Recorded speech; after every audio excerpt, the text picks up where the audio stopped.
के कुछ जो लीडर्स हैं वो जहर उगलते रहते हैं, वो लोगों को बांटते रहते हैं।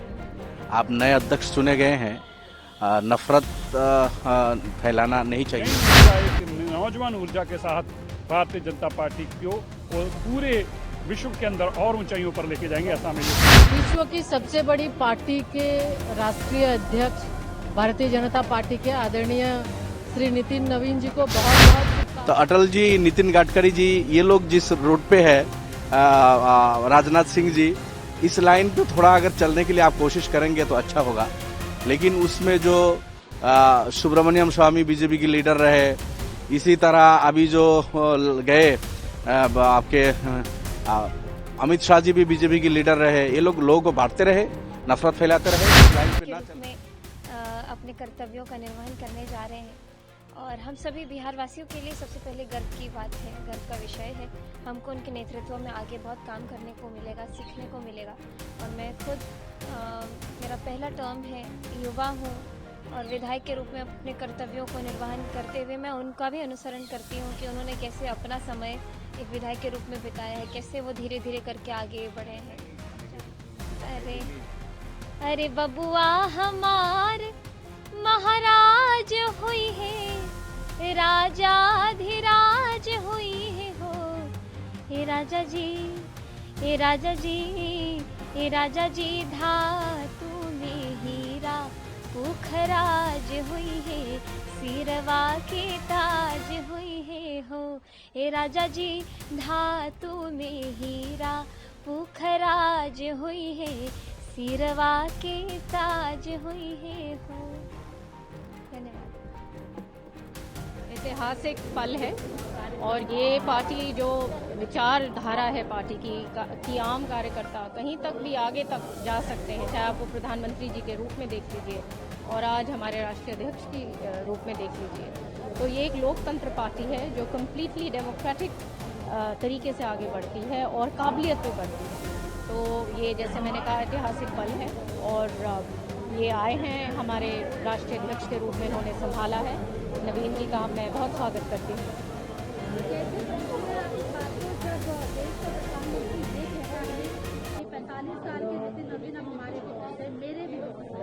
तो वो बात को उन्होंने इंडोर्स किया, हिज लीडरशिप, हिज अध्यक्षता, कि इनको अब सब इन्हीं के गाइडेंस में चलेंगे। Party, he is the head of the party. और कि कोई उनकी उम्र की वजह से कोई ये ना समझे कि कोई वो किसी से कोई बड़े लीडर्स ही उनके नीचे उनकी अध्यक्षता में चलेंगे, क्योंकि वो जिस पद पर है वो बहुत बड़ा पद है। आने वाले 50 साल के अंदर जो है बीजेपी है एक ऐसी पार्टी है जो नौजवान लोगों को आगे लेके आती है। वो बहुत ही ऊर्जावान, बहुत ही एक्सपीरियंस जो हैं व्यक्ति हैं, जिन्होंने बहुत काम किया है, अलग अलग जगह के प्रभारी रहे हैं और निश्चित तौर पे एक नौजवान होने के नाते ऊर्जा लेकर आएंगे और बहुत ही सरल और मिलनसार आदमी है। तो इसका भाजपा को बहुत ही सुनिश्चित तौर से फायदा होगा पार्टी को। और आने वाले 50 साल में आप देखिएगा किस तरह से भाजपा और तेजी से आगे बढ़ेगी। जब मोदी जी कहते हैं कि नितिन नवीन इज माय ब्रदर, कैसे आप समझिए? वो भाजपा के हमारे राष्ट्रीय अध्यक्ष हैं और राष्ट्रीय अध्यक्ष जो है वो जो है सर्वप्रिय। आज वो भारतीय जनता पार्टी के हर कार्यकर्ता के बॉस हैं। देश के प्रधानमंत्री जी ने बताया कि उनके भी बॉस हैं और एक नई ऊर्जा, एक नौजवान ऊर्जा के साथ भारतीय जनता पार्टी को पूरे विश्व के अंदर और ऊंचाइयों पर लेके जाएंगे, ऐसा हमें यकीन है।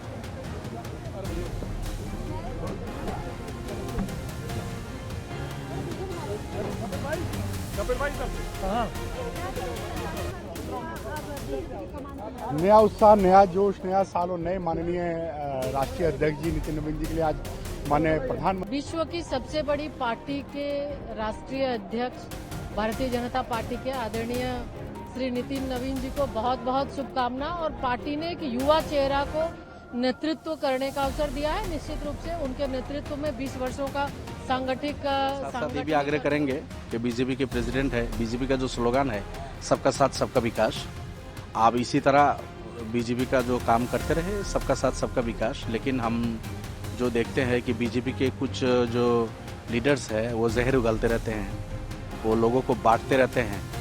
आप नए अध्यक्ष चुने गए हैं, नफरत फैलाना नहीं चाहिए, मोहब्बत बांटना चाहिए और सबको बराबर नज़र में देख के काम करना चाहिए। अगर इस तरह करेंगे तो लोग अच्छा बोलेंगे, नहीं तो आमतौर पर बीजेपी के जो दो अध्यक्ष होते हैं, स्टेट के हो या सेंट्रल के हो, उनका जो इस तरह जहरीले बयान या उनका जो सांप्रदायिक भेदभाव जो उनका होता है, तो उनके लिस्ट में आपका नाम भी दर्ज होगा।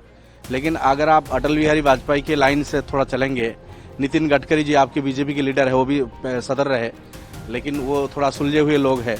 अटल जी बड़े सुलझे हुए थे, हम सब उनको श्रद्धा करते हैं। तो अटल जी, नितिन गडकरी जी, ये लोग जिस रोड पे है, राजनाथ सिंह जी, इस लाइन पे थोड़ा अगर चलने के लिए आप कोशिश करेंगे तो अच्छा होगा। लेकिन उसमें जो सुब्रमण्यम स्वामी बीजेपी के लीडर रहे, इसी तरह अभी जो गए आपके अमित शाह जी भी बीजेपी के लीडर रहे, ये लोग लोगों को बांटते रहे, नफरत फैलाते रहे। उस लाइन पे ना चल के अटल जी के रोड पे चलने की कोशिश कीजिए, अच्छा होगा।